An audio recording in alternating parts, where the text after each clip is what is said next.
Good afternoon. Yeah, 6 bracelets. And I'm in the business of inspiration. My purpose with my company is to inspire others to do things differently when it comes to innovation, collaboration, and communication. And when I met Nelke, I said, oh, I'm so glad I can go to another PINC because this is perfect inspiration for me. If you're in the business of inspiring others, you have to inspire yourself. And PINC for me is like a bubble bath for the mind. So when I discussed with Nelke, what am I going to talk about, my dilemma is always I'm interested in anything. And we tried to come up with a topic, and it was how can we create order from chaos? Because that's what innovation is all about, kind of starting out big and then narrowing it down to a solution. But when I worked on this, I found that I'd rather talk more about chaos, so I'm sorry. By the way, secret societies, etc., ordo ab chaos, order from chaos, is the motto of the Masonic Lodge. Not that I'm a member, so I don't know about their secret handshakes or their rituals, but they try to have something to do with that.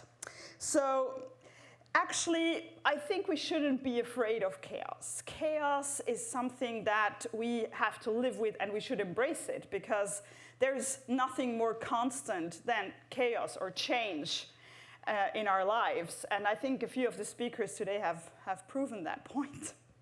So rather than being afraid of chaos and trying to put it into an order and putting it into a system, trying to get a grip on it, we should probably embrace it as our friend. So chaos is our friend would be my starting point for the next few minutes. Why do we want to embrace chaos? I think it's mainly because we don't have much of a choice. Nothing that we do today anymore in any of the areas we work in is very reliable, is it? Change, constant change, and quick change is what we see every day. And when I work with teams, I used to take the first few meetings and weeks to just get acceptance for change as being a constant, rather than saying, oh no, I planned for this and that, and now it's different again. This is a very Swiss thing, by the way. We don't like change. So I work with three topics: innovation, collaboration, and communication. And just to give you a little bit of a context, why or what I'm going to talk about in the next few minutes, I'm the founder of The Brain Store. It's a company that creates ideas for companies, and today mainly teaches companies how to create great ideas. Like, what do you need to come up with a good idea and implement a good idea? I'm no longer with The Brain Store, or I'm still a partner, but I have started my own company, which focuses more on the other two topics on top of innovation, because I believe that when we have a great idea, in order to implement it, we need great collaboration and great communication. Otherwise, we're not able to do that. So I got more interested in the two other topics over the last 2 years. But whenever we do something, and I was thinking, like, what am I going to share with you? And I wanted to create something like this Instagram filter for you, like I see on my daughter's Instagram stream, like with these wisdoms, you know, that she shares with her friends. Never lose sight of, never lose whatever, your sense of wonder, stuff like that. So I recreated those little wisdoms for you, for my topic. I had a lot of fun doing that, I must admit. So when we start out trying to bring order into chaos, and especially when we start out looking for a great idea, I think first we have to make an assumption of what we're looking for. This sounds like a contradiction, but I've learned over the past 25 years that if we want to create a good idea, we have to go out and define what we're looking for.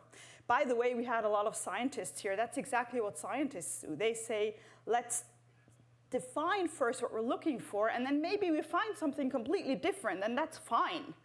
But if you don't know what your quest is, as we heard also this morning, you won't be able to find something. So having a clear vision about what you're looking for, a kind of briefing, a kind of compass, a kind of path that you're following, it's going to be hard to put any order into the chaos.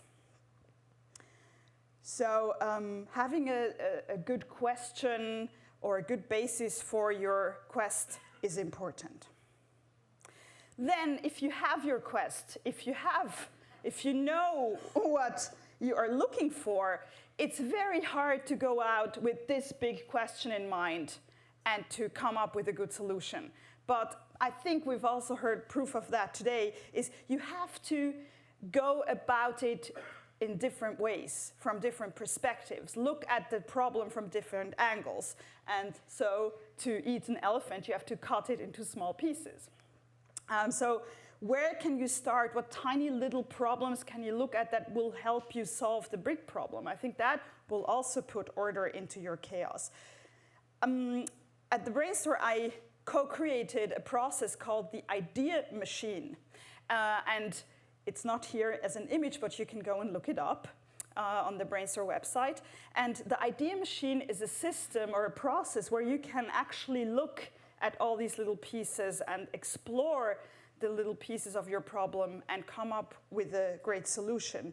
And to do that, to come up with a great solution based on your problem, it's important to embrace diversity. I think we have a very diverse group here this afternoon. When we do ideation projects with the idea machine, we invite a very diverse group of people. And I think it's also in the little description in my biographies, we invite people that are most unlikely to contribute something to this problem. We invite, for instance, teenagers, 12, 13-year-olds who are not working with the company, who have no clue about what their problem is, to contribute and to participate in this quest, because they will ask very interesting questions and they will come up with very unusual ideas, whereas the people from the company come up with more of the same, more of the ideas that we already had. And so teenagers and people from other industries, people from other backgrounds are very valuable people to invite into your chaos, so to speak. The idea machine to come up with ideas has basically 4 parts. And if you go out here with these 4 process steps in mind and you try this out with your next project, you're going to be much more successful. So you have your little pieces of your problem, your big elephant cut into little pieces. First, you want to collect a lot of inspiration, a lot of thoughts. So I think a perfect example of doing this was Miles, just before me. He actually looked at the topic corduroy from the most absurd and funny, I'm sorry, not absurd, but from the most diverse and funny, for me, absurd. But ad absurdum, again, to quote the Latin teacher that I had, leading something to the absurd is a good exercise to look at a topic from various angles. So looking at corduroy from very, very different topics, like how to create a club, what could the club do, what are members going to wear, what are the rituals, etc. This is exactly what collecting is. Not just trying to find a solution, a perfect solution from your problem, but exploring it, playing with it, having fun with it. Once you have done that, you have a lot of material, you have a lot of stuff, and with this stuff, you can start combining. You can start creating specific solutions. You can start talking about the membership card and how it should look. And then, obviously, I think we've seen that as well in the wonderful presentation with the lamps and with the glass spheres, that you need to have some kind of reduction process, go to a certain point where you say, this is the one solution, or these are the 3 or 4 solutions that will work for my problem, and then you have to take a decision. The important thing about this process is that it's 4 steps, one after the other, and not all put into one giant brainstorming where while you're collecting, you're already deciding and you're already putting the scissors in your head to work. Once you start implementing your idea, it becomes even more tricky to work with the chaos, because having a great idea is one thing, but following through and actually implementing it is a completely different story. So one thing that I found out over the last 6 years is I borrowed a lot of inspiration from the Agile and Lean movement that has come up in software development. So rather than creating the perfect software, the perfect solution in months and months of work, creating a solution that then will already be outdated and not interesting for clients anymore, creating a small prototype in a week, and then getting feedback for that and go to the next cycle and developing it further and making it better is actually the way to go today to tame your chaos. So rather than implementing your idea big scale and planning for it for months and months, why don't you do a prototype even of an event or even of a service that you want to provide and improve it step by step? I think that's a very good way of working with today's chaos, is working in cycles. Another concept from Agile and Lean that I love very much is the notion of good enough. We all know that coming to the 100% of quality is a really hard thing. Achieving 80% is easy, fairly easy, but going to the 100% is really tough. And so sometimes you have to decide to go for the maybe 85 or 90% and not to be working on the perfection. Sometimes perfection is necessary, but often if we work in cycles and if we want to implement innovation fairly quickly, good enough is a good motto. Maybe not for a rocket that brings us to Mars, but I wouldn't like good enough there. But for many other things, it's true. Something else that I realized in my work in the topic of collaboration, and we've heard a little bit about this also before, is how do we collaborate as teams? How do we implement while everything around us changes every day? And one thing that I found is that it's very helpful to make our work visible for the people we work with. And I brought you a little prototype here. Who is familiar with the word Kanban? Okay, one or two, so not so many. So I'll draw a little prototype here. This is a little Kanban board. It's very simple. It shows what's to do, what I'm doing, and what's done. And as you can see in this system, you have a flow. So all the things I want to do, I have a little sticky here. I'm doing right now presenting at PINC, and I have done a few things. So I know what I'm focusing on, and I know what's coming next and what I've already achieved. And if I share this with a team, this is a very powerful way, one way of many, to visualize work. And it's extremely helpful to have something like that when you want to tame your chaos, because it's better than a task list, and it's better than an Excel file, for sure, to visualize what's going on and to be on the same page. Also, when you start implementing or when you want to adapt to change and to chaos, it's always important to start where you are. When I work with teams, they often tell me how they would like to work and how they would like to improve and how they would like to do things differently. And then I always ask them to just map out where they are now, how they work now, and to incrementally change that. Rather than being unhappy with who they are and what they do, to go step by step. So start where you are now, I think, is also a very good motto for dealing with chaos. As you can see in this little thing here, one crucial thing that we all do wrong, or most of us do wrong, and I'm part of it too, is that we have too many things going on at the same time. We, especially women, like to multitask because we can, or we think we can, but actually we can't. Sorry, I have to tell it to the guys. Also, the women can't multitask. But we are used to doing several things at the same time, which has the effect that we never finish things, or we don't finish things before we start new ones.